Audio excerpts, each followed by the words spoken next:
A few years ago, I was one of 3 people to make it onto a lifeboat from a sinking ship. It wasn't that I was fastest or that I was at the front of the line. You see, I got voted on to that lifeboat. I had 60 seconds to convince a boat full of strangers why my life was worthy of that last seat on the lifeboat. If you had 60 seconds to make a pitch to literally save your life, what would you say? You know, it is an experience that is burned into my memory. It's a challenge that really required me to do 3 things: discover what was unique and different about me, own it, and then sell why this diversity mattered. Discover, own, and sell. And when I did this, when I was able to discover my unique differentiator and start to speak it out loud, something unexpected happened. People around me started to do the same. It was as if by discovering my unique strengths and talents and having the courage to actually speak them out loud, I had given permission for the people around me to do so as well. So I want to throw out a challenge to you all here this evening. I want to invite you to stop trying so damn hard to be just like everyone else, to fit in, and instead to own your difference. Because when you do, it actually strengthens the connection between everyone and everything around you. You know, I can remember the first time I discovered my unique differentiator in the workplace. It was 2010. I just finished my MBA and had landed my dream job, heading up a marketing department over in Switzerland.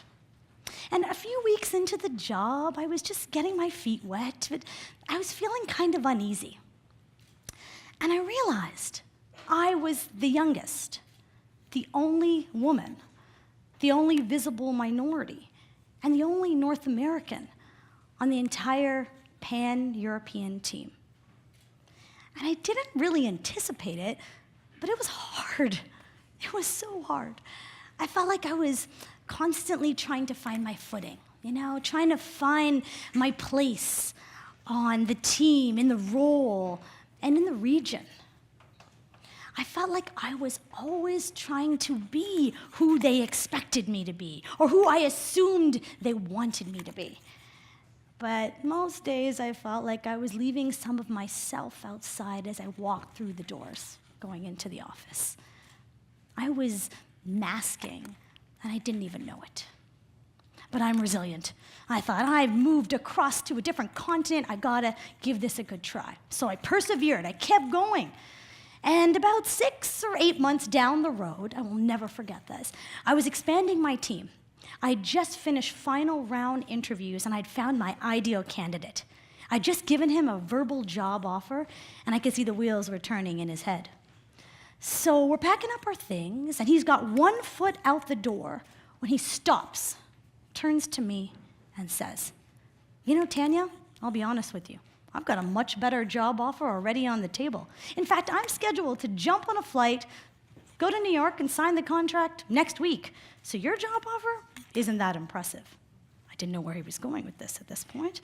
But then he said, but you know what? I'm going to say yes. And here's why. I love your energy. I love your enthusiasm. And I want to work with someone with your level of enthusiasm, because I think the work that we do will matter, and we'll have more fun along the way. And gosh, I want to have fun at work. So I'm saying yes, and I'm taking your job offer. I was thrilled, not only because my ideal candidate had said yes, but it was the first time I realized that who I was being was as important as what I was doing.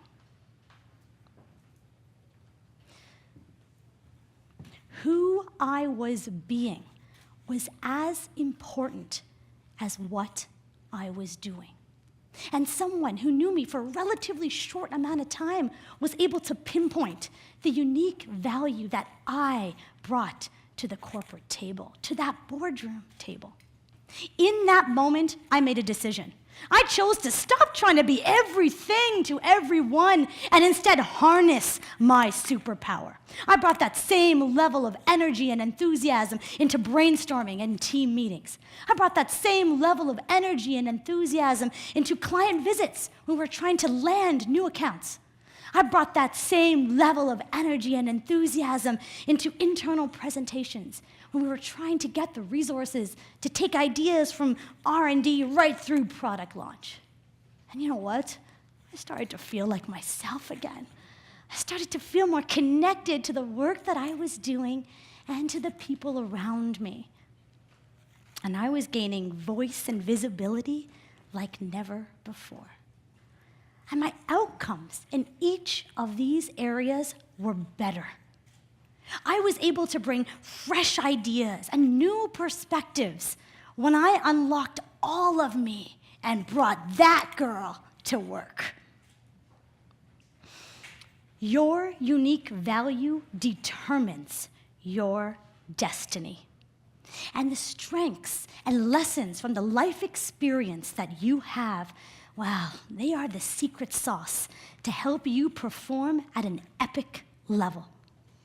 Now, sometimes it's easy. We can look around at people and we can say, oh, I know her top strengths, her talents. But when we turn the lens to ourselves, sometimes we are full of blind spots, aren't we? So, what's in it for you? Why should you invest the time and energy that it sometimes takes to pinpoint your unique differentiator? Well, turns out there's a lot in it for you. In a recent study done by the Marcus Buckingham Company and Gallup, they found that professionals who were using their strengths every day in the workplace were 38% more likely to be highly productive, 44% more likely to get customer love and higher satisfaction scores, and 50% more likely to feel more connected and engaged, which meant they were retained by their teams and organizations longer. These same people who were using their strengths every day at work also reported 3 times more likely to say that they had an excellent quality of life. So what does this tell us? Well, it tells us by using your strengths every day, not only are you going to be a happier and more productive version of yourself, but it's going to have this ripple effect into other areas of your life. But it takes courage to own your difference, especially without the fear of what others may think. And often, there are these unwritten rules or beliefs that hold you back. Sometimes it's cultural beliefs. Maybe you were raised in an environment where humility and modesty are honored, and concepts like showcasing yourself and personal branding seem foreign or even a bit sleazy. Maybe it's gender beliefs that are having an impact on you. Being the only woman in the room, again, wondering how to be seen and heard. Maybe it's life experience, a past failure, losing out on an opportunity, rejection that has left a lasting imprint on you and kind of holds you back every time you want to step forward. So you conform. We conform. In fact, we put so much time, energy, and struggle into trying to be just like everyone else, to blend in, to fit in, that somewhere along the way, we lose ourselves. We lose our identity. And it's costing us today. It's costing us as individuals and as a collective society. So I want to offer you a new way to unmute. And it's actually less about you and more about the people around you. Look at it this way. If you have a unique strength, talent, or lessons from life experience that can positively impact the people around you, and you are keeping it hidden, you are stealing value from people who need it most. It's less about you and more about how you can help solve somebody's problem. Give them those words of wisdom when they need it most, when they are most vulnerable and asking. When you can acknowledge your own diversity, your own difference, you give permission for the people around you to do the same. And maybe it's the young female high school student who dreams of being a computer engineer, or the new immigrant who is courageously looking for funding for his business idea. When you can own your own diversity, you create space for others to as well. And isn't that what Canada's all about? We have this global reputation, don't we? We have this global reputation for being known for welcoming different cultures, ethnicities, and ideas. When we can first accept the diversity in ourselves, we can be more empathetic and accepting of the diversity around us. So if the old norm was to fit in, conform, stay silent, blend in, what if the new norm is to own our diversity? Because when we do, when we can own our story, our talents, our life experience, both public and private, it becomes this gift that we can share with others.